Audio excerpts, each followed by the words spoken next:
Yan, magpalang araw pong muli sa inyong lahat. Ako po'y nagbabalik ang inyong lingkod, Agent Joel. So, binabalikan ko lamang po itong 8 hectares kasi bumaba po yung presyo.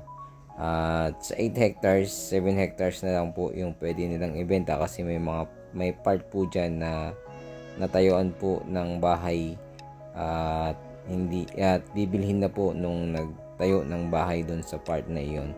So, dati itong 8 hectares ngayon ay 7 hectares na lang.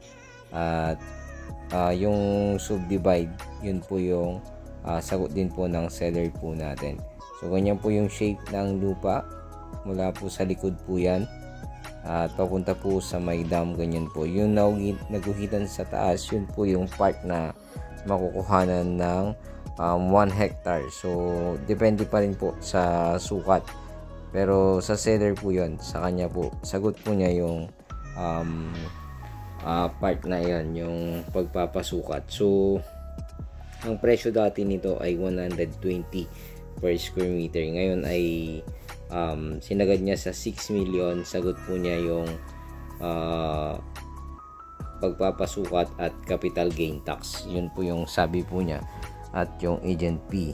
So, yung part po ng lupa na yan sa may bahay na yan, yung part na yan, yan po yung susukatin kung saan pong part po dyan ay sila po ang nakakaalam kung hanggang dyan sa dam or may maiiwan pa dyan sa part ng dam. So ayun, dating 8 hectares ngayon ay 7 hectares na yung binibenta. At nag-down price po siya. 6 million na lang po yung 7 hectares ayon po sa ating seller. So, kung yung shape ng lupa ay magbabago lamang po. Kasi hindi ko alam kung anong saang part. Ganyan, dyan kasi yung part na nakuha niya. Then, susukatin po yung 1 hectare.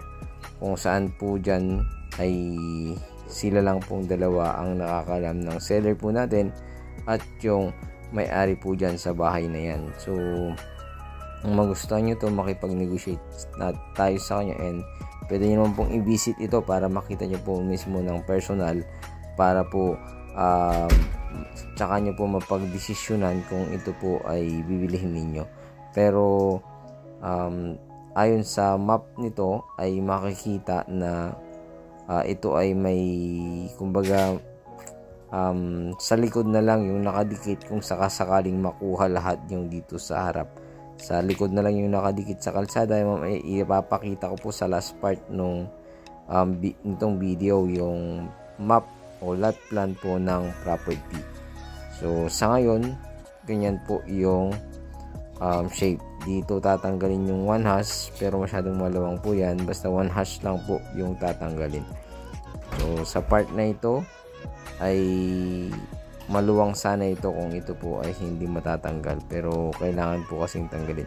Yung mga kabahayan dyan ay wala na rin po at nakalipat po doon sa part doon sa dulo sa ngayon. So may video po ako noon, ipopost ko sa mga susunod na araw upang makita po ninyo. So dito po magsisimula sana yung lupa, pero papunta na rin po doon sa dulo. So maganda po ito ay taniman ng mga prutas, kung ano man po, at alagaan ng mga hayop. Sa ngayon po ay mga kalabasa yung itatanim po yan sa part na yan sa ngayon. May nakatanim na rin po.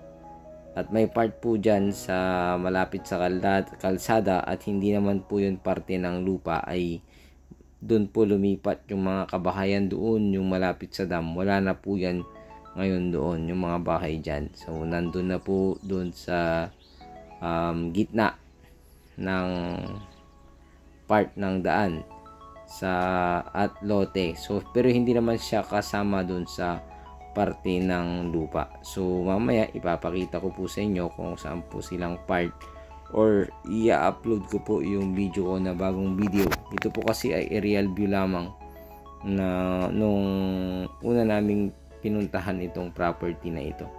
So noon kasi ay kasali pa po yan lahat, pero ngayon hindi po nila makuha yon kasi nga priority siguro yon at yun lang yung kaya niyang bilhin. Hindi niya kayang bilhin siguro ng buo, kaya po ibibigay po or ibibenta po sa kanya yung part na kung saan po nasaan po yung bahay po nila. So sana magustuhan nyo po ito at pakitawagan po ako agad sa aking numero. At itong part na po ito ay hindi po kasali yung lahat ng mangga. May part lang po dyan na kunting-kunti lang po na makukuha. Yan, ganyan po yung shape ng lupa. Ayan naman po yung nakadikit.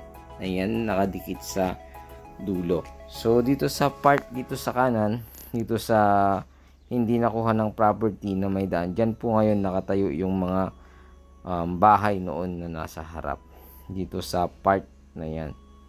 So sa ngayon ay sa likod lamang, ganyan po siya, sa likod lamang yung masisigurado ko na nakadikit po sa lote yung ating property. Kaya sana magustuhan nyo po ito at pakitawagan po ako agad-agad at makapag-visit po tayo, makausap natin yung seller kasi rush sale po ito.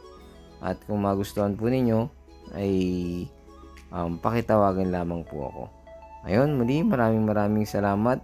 At ito nga pala ay titled at pangalan po nila na magkakapatid yung titulo at minana po nila na i-transfer na po nila ang property sa kanilang mga pangalan. So ganyan po yung parte ng lupa, mayroong burol-burol siya or para siyang heli type.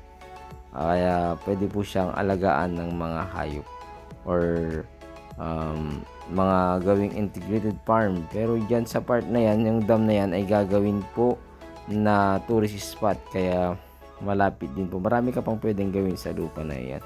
So yun, maraming salamat. Ulitin ko, ito po ay dating 8 hectares, ngayon ay 7 hectares na lang at 6 million sagot po nilang capital gain tax at yung pass of divide.